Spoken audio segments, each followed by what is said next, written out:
Oh wow, okay, great. Okay. It is very artistic, a little psychedelic.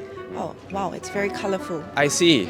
I see. This looks like a postmodernist painting. Actually, the thing that first caught my eye was this 8-looking object that somehow also resembles like a grand piano. All participants being part of an orchestra, making music and color, bringing color to Singapore. So when I look at these colors and how it's streaming, it gives me this idea of like it's a tech-based world where everything's moving in such a fast direction, right? That you see all these colors coming out. Well, I think it is really different shapes coming together, how AI can be used in so many different ways. Sure, first of all, the thing that jumps up to me is that arrow that's pointing upwards. Very, very optimistic, a clear sense of progress. Being in the union, I've been having quite a bit of dialogue with our workers, and I've heard their worries about AI and how they could be displaced.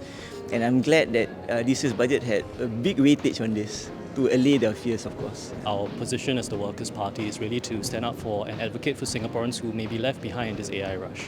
So things like redundancy insurance become all the more relevant now, something we've been calling for decades now. In this world where jobs are likely to be redesigned, shifting all the time, I think that Singaporeans deserve better social safety nets.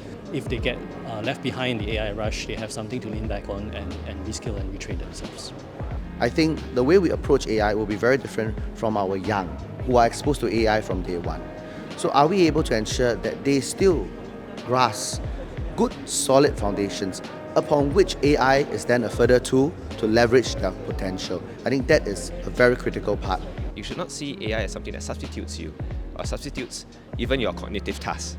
Rather, I would say we should see AI as a way to enhance our cognitive intellect. So for me, one of the big factors was the headline numbers. While this is an absolute positive thing to have the luxury of having a fiscal surplus, this is something that occurs in the backdrop of also having an increase in the GST that the Workers' Party did object to several years ago. What stood out for me was not any policy announcement.